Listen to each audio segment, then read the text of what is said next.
मनुष्य जन्म कितना जबरदस्त है, ये अपने आप में बेमिसाल है।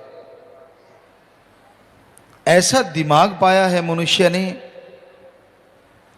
कि यह शेर, चीता, हाथियों को अपनी उंगलियों पे नचा लेता है। कोई भी जीव जंतु इसके सामने कुछ भी नहीं। वैसे आदमी को चालाक लोमड़ी कहते हैं। कोई आदमी ज्यादा शातिर हो सो कहने का मतलब आदमी बहुत ज्यादा तेज है, इसका दिमाग, इसकी सोचने की शक्ति, इसकी शरीर की शक्ति बड़ों बड़ों को आश्चर्य में डाल देती। अब जब हाथी को एक आदमी उसके सिर पे बैठ के नचाता है, सूंड जितना तो खुद नहीं, तो बाकी जानवर सोचते हैं यार ये बड़ी बला है, अकेला ही काबू किए हुए। आदमी को लगता है कोई खास बात नहीं, हाथी को नचा लिया, लेकिन बाकी जीव जंतु जानवर सारे देखते हैं जब शेरों को नचाता है अपनी उंगलियों पे, नाच, ऐसे कर, वैसा कर, तो भी बाकी जीव जंतु तो पहले ही मेंगने कर देते हैं कि इतना बड़ा राजा का ये हाल है, हमारा तो क्या, ये पता नहीं दो टांग वाला क्या बला है। सो मालिक ने तो बड़ा जबरदस्त बनाया है, पर इन कामों के लिए नहीं। मालिक ने बनाया था कि इस मृत्यु लोक में जीते जी उस मालिक के दर्शन कर सके और आवागमन से मोक्ष मुक्ति हासिल कर सके, जिसे कोई भी और नहीं देख सकता। हमने सारे धर्मों को पढ़ा है सदगुरु की कृपा से। हिंदू धर्म के पवित्र वेद, शास्त्र, गीता, रामायण, महाभारत जिसको पांचवां वेद कहते हैं, रूहानी संतों की वाणी, इस्लाम धर्म की पवित्र कुरान मजीद, कुरान शरीफ, सिख धर्म की पवित्र गुरबाणी और ईसाई धर्म की पवित्र बाइबल, शेख फरीद, नामदेव, रविदास, धन्ना भगत, बौद्धिस्ट, जैनिस्ट, जो कोई पवित्र ग्रंथ देता है उसे बड़े सत्कार से लेते पढ़ते हैं। तो सभी धर्मों में यह लिखा है मनुष्य सर्वश्रेष्ठ है, सरदार है, खुद मुख्तियार है, मर्जी का मालिक। कुछ हद तक मालिक ने इसे मर्जी का मालिक बनाया है कि यह अच्छे कर्म करे और अच्छे कर्मों में सर्वश्रेष्ठ कर्म परम पिता परमात्मा की भक्ति करे तो उसके दर्शन कर सकता है। आवागमन से मोक्ष मुक्ति अपने आप को दिला सकती है जीवात्मा मनुष्य शरीर में।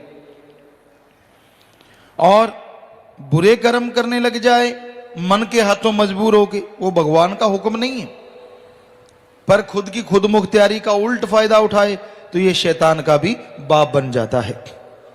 जीते जी इंसान शैतान बन जाता है जब वो ऐसे कारनामे करता है।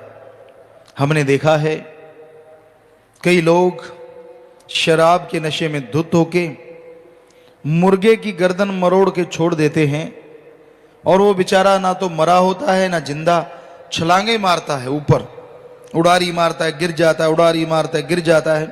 अरे कोई तेरी गर्दन ऐसे मरोड़ दे फिर ढहा के लगाना, या तेरे बेटे की कोई मरोड़ दे फिर ढहा के लगाना। कोई दर्द नहीं रहता लोगों के अंदर जब शैतानियत पे आते हैं। पता नहीं क्यों बेरहम हो जाते हैं, क्यों राक्षसीपन आ जाता है लोगों के अंदर, क्यों भूल जाते हैं कि हमारे अंदर अल्लाह वाहिगुरु राम ने गुण भरा है, वो है रहम, दया, जिस वजह से मनुष्य सर्वश्रेष्ठ है, जिस वजह से मनुष्य को सर्वोत्तम माना गया है। लेकिन भूल जाता है अपने इन गुणों को, अब गुणों में लिप्त हो जाता है, अब गुणों में फंस जाता है और मालिक से दूर ब दूर व दूर होता चला जाता है। और अगर भक्ति करने लग जाए तो फिर क्या ध्रुव, क्या प्रहलाद, छोटी सी उम्र में भी बड़े बड़े राक्षसों को पल में धूल चटा देता है ये मनुष्य। जीते जी परम पिता परमात्मा के नूरी स्वरूप के दर्शन कण कण में, जर्रे जर्रे में करने लग सकता है ये मनुष्य, पर अपनी हिंकड़ी, अपने अहंकार, अपनी खुदी को त्याग दे। हर आदमी के अंदर खुदी है, अहंकार है, जिसे इंसान गलती से गैरत समझ लेता है। अणक, मेरे अंदर अणक है, मेरे अंदर गैरत, ये सही नहीं है। अणक गैरत अगर आप में है तो आप अपने आप से लड़के देखो, अपने अंदर की बुराइयां अपने पे हावी ना होने दो। जो आपके अंदर बुराइयां छाई हुई हैं, जिन बुराइयों की वजह से आप दुखी हैं, उन बुराइयों को छोड़ो। आदमी कहता है मुझे पता नहीं, बड़े शातिर हैं आज के इंसान। बड़ा दुख आता है आदमी की चालाकी पे कि वाह कितना शातिर बन गया रे तू, कल परसों नाक पहुंचना नहीं आता था और आज इतना शातिर। एक गाने में आया करता है, रब नाल ठगियां क्यों मारे बंदा है। उस वाहिगुरु अल्लाह राम को भी दत्ता बताता है, क्योंकि वो तो हर जगह है। लेकिन जैसे गेट का कूंठा लगा कहता कोई भी नहीं, बस गलतियां शुरू, बुरे कर्म शुरू। अरे वो सब जानता है, पल पल की खबर रखता है। फिर तड़पते हो, परेशान होते हो, मुश्किल जब आती है, टेंशनें जब छा जाती हैं, फिर कहते हो सतगुरु दोषी है। क्या करे सतगुरु? सतगुरु का तो काम बताना है कि आप बुरे कर्म ना करो, ये काम ना करो, वो काम ना करो। मर्जी तो आपकी है ना, आप वो कर्म छोड़ते हो या नहीं छोड़ते। संतों का काम डांटना भी होता है, जुग है, समय है। कोई समय होता है संत बड़ा डांटते हैं, बड़ा समझाते हैं, बड़ा कुछ कहते हैं। उनमें जो लोग मान गए वो तो मेरिट में पहुंच जाते हैं, और जो बेशर्म ढीठ नहीं मानते वो दुखी होते रहते। पर उन बेशर्म ढीठों से हाथ जोड़ के विनती है, आप हमेशा बेशर्म ढीठ ना तो थे, ना हैं और ना रहेंगे अगर वचनों पे अमल कर लेंगे। जब भी अमल करना शुरू कर दो, बेशर्मी ढीठपना मन का गायब और आत्मा आपकी खुशबू आपको देने लग जाएगी और मालिक के प्यार मोहब्बत से आप फिर से माला माल हो जाएंगे। सो ये मत सोचो कि आप हमेशा ढीठ बने रहोगे कि गुरुजी ने खिताब तो दे ही दिया, क्योंकि मन बैठा है ना अंदर, वो कहेगा ले तेरे को तो खिताब मिल गया। नहीं नहीं नहीं, हमने खिताब नहीं दिया, मन से लड़ो।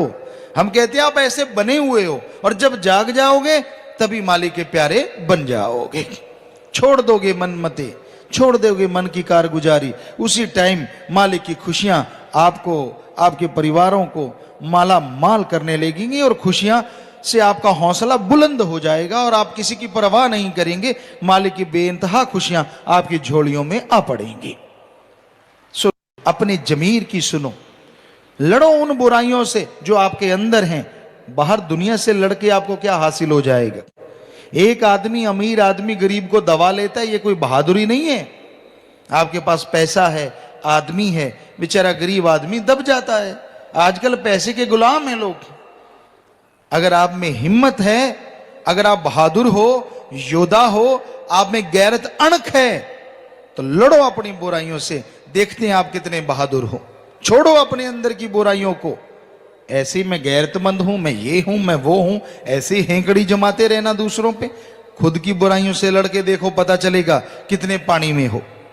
तो भाई संतों का काम बताना, समझाना, शिक्षा देना है कि जब तक खुद की बुराइयों से अपने आप को आजाद नहीं करवाओगे तब तक दुखी रहोगे, तब तक परेशान रहोगे। और अपनी बुराइयों से निजात हासिल करने के लिए, अपनी बुराइयां अपने अंदर से निकालने के लिए सुमरन करो, नाम का जाप करो। नाम का जाप ही एकमात्र तरीका है, एकमात्र उपाय है जो आपको मालिक से मिला सकता है, जो आपके अंदर आत्म बल देगा, जो विल पावर देगा, जिसके द्वारा आप अपनी बुरी आदतें छोड़ सकते हैं। वरना मना रे तेरी आदत ने, कोई बदलेगा हरिजन सूर, चोर जुआरी क्या बदलेंगे तो माया के मजदूर या माया में मजबूर। चोर जुआरी रात को ठगियां मारते हैं, लोगों को लूटते हैं, वही नहीं, सफेद पोश होके भी जो ठगी बेईमानी करते हैं वो भी ऐसे ही, जो माया के लिए पागल हैं। आदमी सोचता है कौन नहीं माया के लिए पागल, हर काम के लिए माया चाहिए, बिल्कुल दुरुस्त। माया तो चाहिए।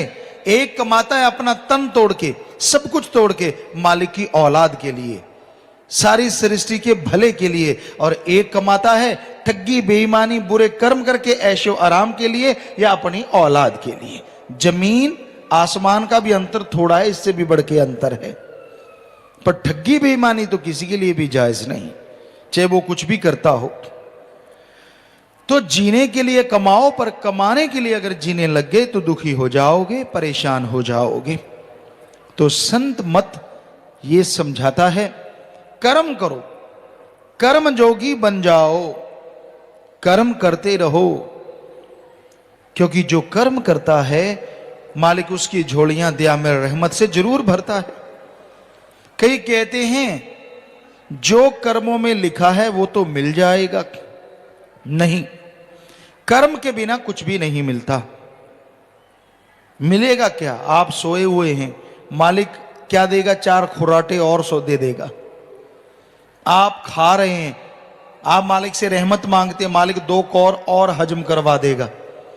अगर आप कर्म कर रहे हैं नेक भले और सुमन करके मालिक से दुआ करते हैं तो उसमें भी मालिक तरक्की दिलवा देगा, क्योंकि हिम्मत करे अगर इंसान तो सहायता करे भगवान, हिम्मते मर्दा मद दे खुदा। सो कर्म तो आपको करने होंगे। ये धरती कर्म भूमि है, हर कोई यहां कर्म करता है और ऊपर सारा लिखा जा रहा है, जिसे कहते हैं चित्रगुप्त। हिंदू धर्म में वो हकीकत है, मालिक के ही नुमाइंदे हैं, हर किसी का हिसाब रखते हैं। वैसे बड़ी बड़ी कंपनियों में कैलकुलेट करने में बहुत सारे कंप्यूटर लगाने पड़ते हैं, क्योंकि एक कंप्यूटर से काम नहीं चलता। और ऐसी पता नहीं दुनिया में कितनी कंपनियां हैं जिनके बहुत सारे कंप्यूटरों पे डाटा है, जिनका हिसाब किताब एक नहीं बहुत सारे कंप्यूटर रखते हैं। कितनी हैरानी है ना। अल्लाह वाहिगुरु राम ने चित्रगुप्त नाम का कोई ऐसा जीव फिट किया है, देव फिट किया है, जो सारे जीवों का सिर्फ हिसाब ही नहीं रखता बल्कि गुप्त रूप से चित्र भी बना लेता है। दूसरे शब्दों में आधुनिक युग के अनुसार लाइव वीडियो बन रही है आपके ऊपर। कहीं घूम रहे हो, जो जो कारनामे कर रहे हो, दिखते कुछ और हो, करते कुछ और हो, सारी वीडियो बन रही है A to Z। और लाइव वीडियो इसलिए है जब मरने के बाद जाओगे आप मुकर जाओगे, ना जी मैंने थोड़ी ना ऐसा किया है। वहीं धरती पे आपको दिखाया जाएगा कि ये ले ये तू खड़ा है, और वाकई दिखेगा तू खड़ा हुआ। वही टाइम में आपको लाके दिखा देंगे, ये देख तूने कूंटा लगाया और ये देख क्या कर रहा है। फिर क्या करेगा? बाकी रूहें देख रही होंगी, जो भक्ति करती हैं, जो इबादत करती हैं, उनको भी दिखाते हैं ताकि शर्म आए तेरे को, क्या करके आया है, क्या क्या गुल खिलाए हैं तूने। वाह, दिखने में कितना बगुला भक्त बनता है। क्या क्या लगता है चेहरे से जी, अभी अभी टपके हैं महाशय। ये तो बड़े भक्त हैं जी, ना लाग ना लपेट, इनके तो कोई धाग भाई नहीं है। बगुला खड़ा होता है ना, हमने देखा एक पांव पे खड़ा होता है, आंखें बंद, कोई आवाज नहीं, पंख फड़फड़ाता नहीं, ऐसे लगता है पत्थर की मूर्ति खड़ी हो। वो कोई भक्ति थोड़ा ही ना करता है। वो इसलिए शोर शराबा नहीं करता ताकि पानी वाले जीव को लगे ये तो कोई पत्थर ही है, वैसे ही है, और वो मछलियां वो जीव उसके पास आ जाएं। बस पास आओ तो सही पत्थर के। जैसे पास आती झटके से इतनी स्पीड से चोंच मारता है कि उनको समझ ही नहीं आती ये पत्थर ने क्या किया, और तब तक मछली को खा जाता है। ऐसी आज कलयुग में ज्यादातर एक टांग पे दिखते बगले भक्त हैं। दिखने में लगता अरे अरे अरे अरे वाह क्या चेहरा है, पता नहीं कितना रोगन लिपा पोता ये नहीं पता, तो दिखने में लगता है वाह क्या चेहरा चमक रहा है यार। शीशे में खड़ा होकर देखता है मेरे पे तो नूर आ गया। कभी मुंह मां धो के रात को उठ के सुबह उठ के जाना ना, दुनिया में लग जाएगा कितना नूर टपक रहा है। सो कहने का मतलब ये नूर नहीं होता। रंग आदमी का चाहे काला हो, चाहे गोरा हो, चाहे कणक जैसा हो, कैसा भी रंग हो, गेहूं जैसा हो, लेकिन मालिक का नूर तो अपने आप में एक अलग आभा होती है, एक अट्रैक्शन होता है, एक खींच होती है, कशिश होती है जो आदमी को अपनी तरफ खींच लेती है। वो है मालिक का नूर। ये अपना बनाया नूर काम नहीं करता। हम हमेशा कहते हैं ओरिजिनल लेप लगा लो, सतगुरु के प्यार मोहब्बत का लेप कर लो, बाकी लेप करो ना करो वो आपकी मर्जी, लेकिन एक ऐसा नूर, एक ऐसा चेहरे पे कशिश आएगी जो देखेगा कहेगा वाह वाकई इसके अंदर मालिक का नूर दिख रहा है। ये तो मालिक है, मालिक स्वरूप है। ये आएगा सुमन करने से, आएगा भक्ति इबादत करने से, बातों से, या आप सोचो किसी और तरीके से ये नूर आ जाए, ये आने वाला नहीं है, सवाल ही पैदा नहीं होता। हम क्या कर सकते हैं? सतगुरु ने जो शिक्षा दी है आपकी सेवा में अर्ज कर रहे हैं। अल्लाह वाहिगुरु राम नाम का खजाना आपकी सेवा में देते हैं। वो अमृत हरि रस जो आपके अंदर है उसको पाने के लिए बस नाम बता देते हैं। हमारी ड्यूटी है, हम सेवादार चौकीदार हैं, आपके सेवादार खाकसार हैं, तो वो तरीका आपको बता देते हैं। आप लेके उसको खा लें तो रंग से आप बहुत ही सुंदर रंगीन हो जाएं, वरना भाई बेरंग तो आप होते ही जा रहे हैं दिनों दिन, मन की वजह से, काल की वजह से, काम वासना क्रोध लोभ मोह अहंकार की वजह से। तो इनसे हटने के लिए आपको तरीका बताते हैं, वो नाम बताते हैं, वो युक्ति बताते हैं जिसको लेने से आप नूरो नूर हो जाएंगे। आपके अंदर मालिक का नूर आएगा, चेहरे पे नूर आएगा, सुरूर आएगा, नशा आएगा। ऐसा नशा जो किसी के उतारने से उतरेगा नहीं, ऐसा नशा जो रूहानी तंदुरुस्ती, ताजगी, शारीरिक तौर पे भी तंदुरुस्ती और आत्मिक तौर पे, मानसिक तौर पे भी आपको तंदुरुस्ती मिलने लगेगी और आप खुशियों से माला माल होते जाएंगे। सो ऐसा नशा आपके अंदर है, आप इसके स्वामी हैं। क्यों जरा जरा से नशे के लिए लिपापोती करते रहते हो, चाटते रहते हो सब कुछ? अरे अरे, आपके अंदर ऐसा हरि रस है, ऐसा अमृत है, ऐसा आबो हयात है, उसे चखो तो सही। नाम जपो, बस नाम जपने से अंदर का हरि रस, अमृत, आबो हयात आपके ऊपर प्रकट हो जाएगा और अंदर बाहर की खुशियों से आप माला माल हो जाएं। सच्चे दाता रहबर ने फरमाया, मनुष्य जन्म बड़ी मुद्दतों के बाद मिलता है।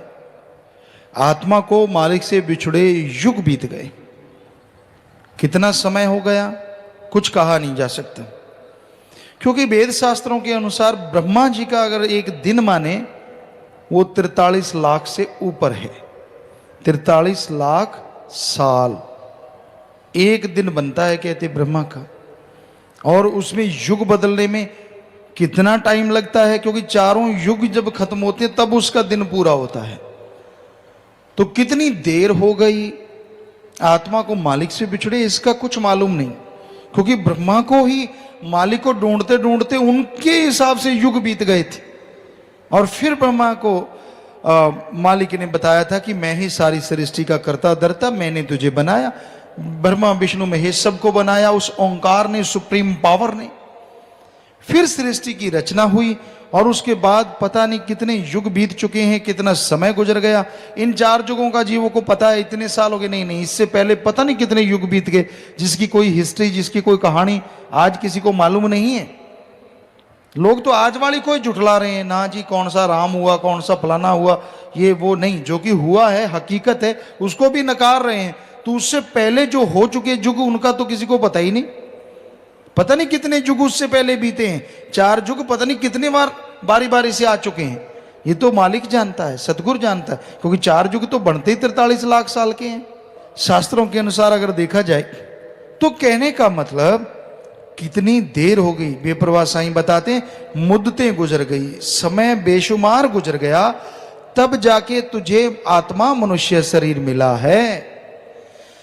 इसमें अगर प्रभु का नाम जपे, इसमें अगर अल्लाह का नाम जपे तो आवागमन से मुक्ति मिले, तो मालिक के दर्शनों के काबिल बने। अगर इसमें काम धंधे में खोया रहा, इसमें बुराइयों में फंसा रहा, तो मालिक से दूर रहेगा, खुशियों से खाली रहेगा। तो मालिक तुझे बेइंतहा खुशियां बख्शेंगे, तेरे तमाम गम, चिंता, टेंशन, बीमारियां दूर कर देंगे, मरणोपरांत और मरने वाले दुख को भी खत्म कर देंगे, और मरणोपरांत अपनी गोद में बिठा के वो परमानंद बख्शेंगे, वो लज्जत, वो स्वाद देंगे जो लिखने बोलने से परे है। आज दुनिया में लोग जी रहे हैं सारा स्वाद का ही चक्कर है। किसी को धन दौलत का स्वाद है, किसी को काम वासना का स्वाद है, कोई लोभ लालच में है, कोई क्रोध में डूबा है, कोई मोह ममता में है, कोई अहंकार में है, तो कोई धन दौलत के स्वाद में है। चक्कर स्वाद का। वरना आप सोच लो ये चीजें निकाल दो जिंदगी में, क्या है? कुछ भी नहीं। आदमी सोचता है फिर तो कुछ भी नहीं रहा। इन्हीं के सहारे तो जागता है, इन्हीं के सहारे सोता है।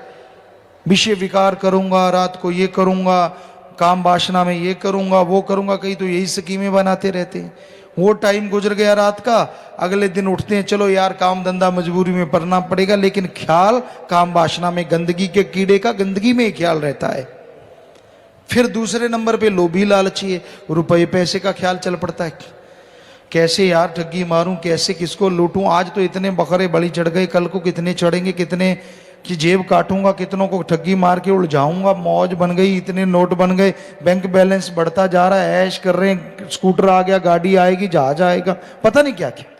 कुछ इसलिए जी रहे हैं, कुछ खाने पीने के लिए मर रहे हैं, उनका काम ही कोई नहीं है, खा लिया पी लिया पसर गए, खा लिया पी लिया पसर गए, तो उनका इसके अलावा कोई मतलब ही नहीं है, बस सारा दिन खा लिया बाहर जाए, खा लिया जाए। एक सज्जन हुआ करते थे, हम नाम नहीं बताएंगे, तो यूपी की बात है, तो भंडारे का टाइम था, सेवादारों को जलेबियां, सेवादारों ने बुला ली कि चलो बेचारे पहरेदार सेवादार हैं, इनको जलेबियां खिलाएं। तो उस जलेबियां खिला रहे थे, एक सज्जन ने एक बाल्टी खा गया, पूरी बाल्टी भर के, यानी 15-20 किलो की बाल्टी थी, वो सारी जलेबियां खा गया। हैरानी हुई तो पूछा क्या हुआ, साथ बड़े बताने लगे पिताजी ये खाता था और बाहर चला जाता था, फिर खाता था, फिर चला जाता था। हमने कहा क्यों बर्बाद किया इतना घी तेल सारा कुछ मैदा? कहता क्यों? अरे जब तेरा निकल ही रहा था साथ के साथ तो जरूरी था खाना, पर जीभ का स्वाद पागल, बस खा लिया निकल गया, खा लिया निकल गया। तो कई लोग ऐसा ही कर रहे हैं, ना सेवा ना कोई अपना काम धंधा, ना राम का नाम जपना, खा लिया निकल गया, बस यही उम्मीद रहती, तू निकल मैं आया, तू निकल मैं आया। सबका पहले सब कुछ सही होता था।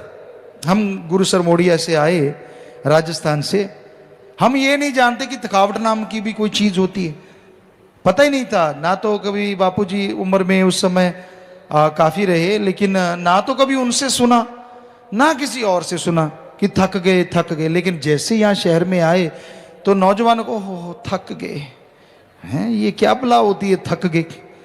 तो थोड़ी सी सेवा की, थोड़ा सा काम किया, ओह थक गए। सारी सारी रात ट्रैक्टर चलाते, सतगुरु की कृपा से हमें कोई ऐसी मान बढ़ाई नहीं जो हम अपनी बढ़ाई करें, हम तो खाकसार हैं भाई, लेकिन उसकी रहमत से ये होता था, सुबह 7 बजे जाते, पढ़ने लग जाते, दोपहर को मई जून के महीने भी छुट्टियां भी होती, तब बात अलग है, बिना छुट्टियों के सुबह 7 बजे स्कूल लगता, 12-1 बजे छुट्टी होती, वहीं किताबें रखते, खाना वगैरह दोपहर को 10-11 बजे छुट्टी होती उसमें ले लेते, वहीं किताबें रखते। हमारे साथी यहाँ कोई ना कोई होंगे शायद, तो खेलना शुरू कर देते।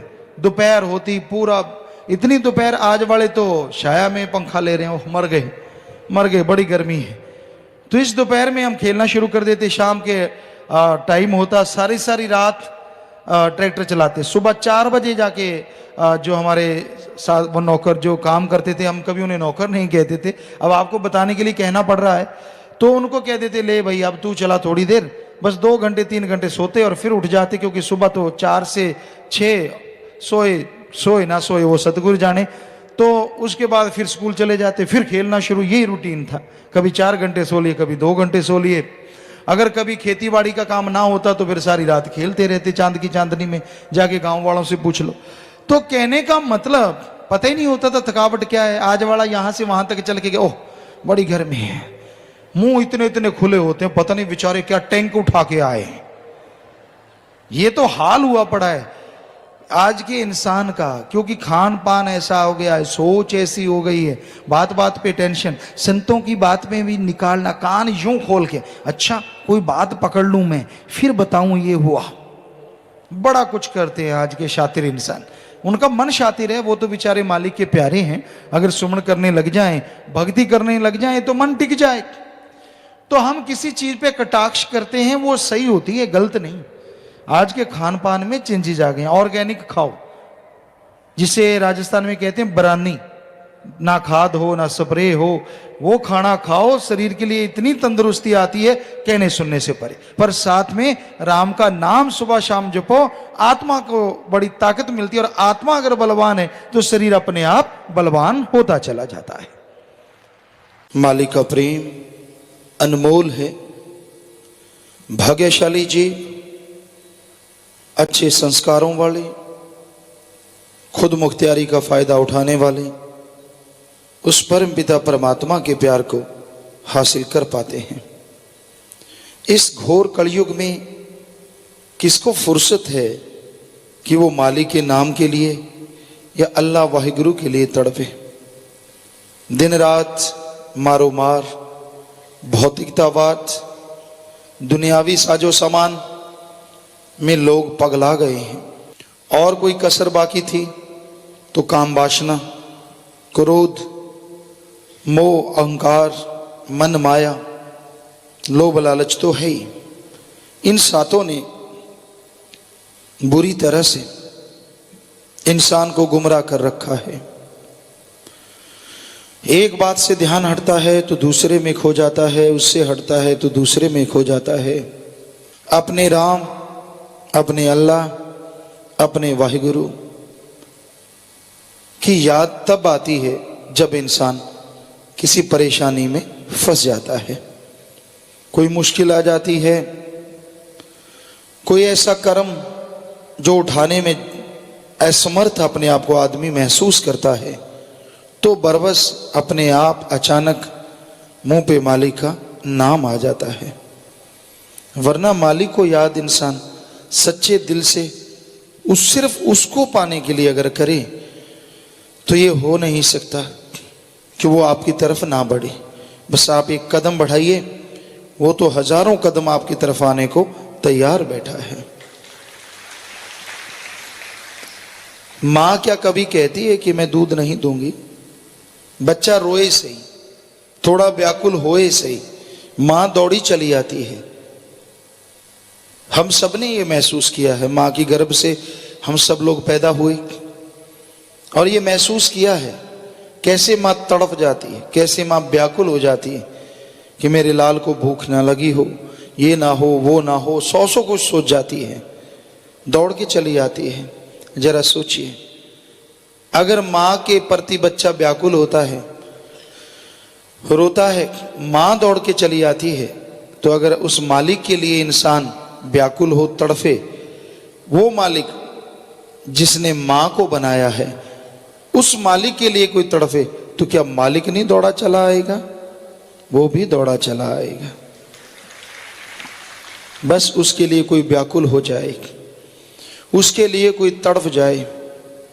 अरे बेपरवाह जी ने भजनों में फरमाया कि अरे इंसान बहुत तड़फा है काम वासना के लिए, क्रोध, लोभ, मोह, अहंकार, मन माया के लिए, कि अब तू तेरी याद में जल के देखेंगे।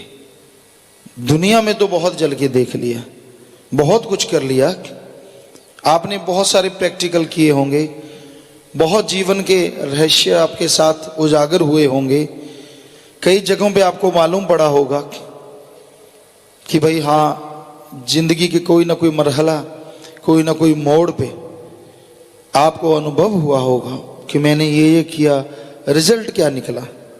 तो दुनिया में तड़प के देख लिया, तेरी याद में हे मेरे मौला, हे मेरे राम, हे मेरे अल्लाह, हे मेरे वाहिगुरु, हम तेरी याद में भी तड़प के देखेंगे।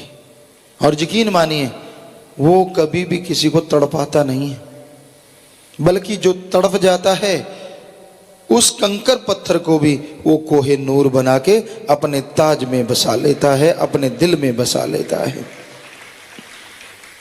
सो आप ये मत सोचिए आप क्या कर्म करते हैं, बल्कि ये सोचिए कि आपका मौला, आपका अल्लाह दोनों जहां का मालिक है, वो राम, वो वाहिगुरु, वो ईश्वर। ये सोच के तौबा कीजिए गुनाहों से कि हे मेरे राम, हे मेरे वाहिगुरु, हे मेरे ईश्वर, हे मेरे अल्लाह, आइंदा मैं ये गलतियां नहीं करूंगा, तेरी याद में तड़फूंगा। यकीन मानिए हम आपको गारंटी देते हैं, सतगुरु ने ऐसी कृपा की, उसकी याद में तड़फने में जो मजा है, जो लज्जत है, जो नशा है, बस शब्द ही तड़प देना पड़ता है, जन्मों जन्मों की तड़पन खत्म कर देता है। मालिक की याद में तड़पना एक अंदर सरूर देता है, एक नशा आता है, एक खुशी आती है। लगता है दूसरों को कि ये तो यार रो रहा है, ये तो व्याकुल है, ये तो परेशान है। नहीं नहीं, जो मालिक की याद में तड़फा करते हैं उनके जन्मों जन्मों की तड़फ खत्म होती है और मालिक के दर्श दीदार के वो काबिल बन जाया करते हैं। ऐसे लोगों को ही परमा आनंद मिलता है। परमानंद यानी ऐसा आनंद जो एक बार शुरू होता है, ऐसी लज्जत, ऐसा स्वाद, ऐसी खुशी जो एक बार शुरू होती है तो कंटिन्यू चलती जाती है। तो इसलिए भाई, दुनिया में तड़फ के देख लिया तो मालिक की याद में तड़फ के देखो। आप बराबरी कर लेना, तुलना कर लेना, किसमें मजा ज्यादा है। दुनिया में तड़फोगे, आपका साथ देगी दुनिया तब तक जब तक आप उनका मतलब हल करते हैं, जब तक आप उनकी स्वार्थ सिद्धि करते हैं। हम ये नहीं कहते कि आपस में प्यार ना रखो, रखो, पर ऐसा ना रखो कि मालिक भूल जाओ, क्योंकि ये दुनियावी प्यार तो एक ना एक दिन कच्चे धागे की मानिद टूट जाना है। सो इसलिए भाई, मालिक का प्यार, मालिक की मोहब्बत सर्वोत्तम है। ठीक है, दुनिया में रहिए, कड़ा परिश्रम, हक हलाल, दसा नौवां दी किरत कमाई, मेहनत, हार्ड वर्क करते रहो। पर पंजाबी की कहावत आपको सुनाया करते हैं, हथ कार वल ते ध्यान यार वल। बस काम धंधा करते रहो और जीबा से ख्यालों से अल्लाह मालिक की भक्ति, वाहिगुरु राम को याद करते रहो। यकीन मानो, जो काम कर रहे हो उसमें भी बरकत और मालिक की रहमत से अंदर भी आत्मिक शांति और खुशियों से आप लबरेज हमेशा बने रहे।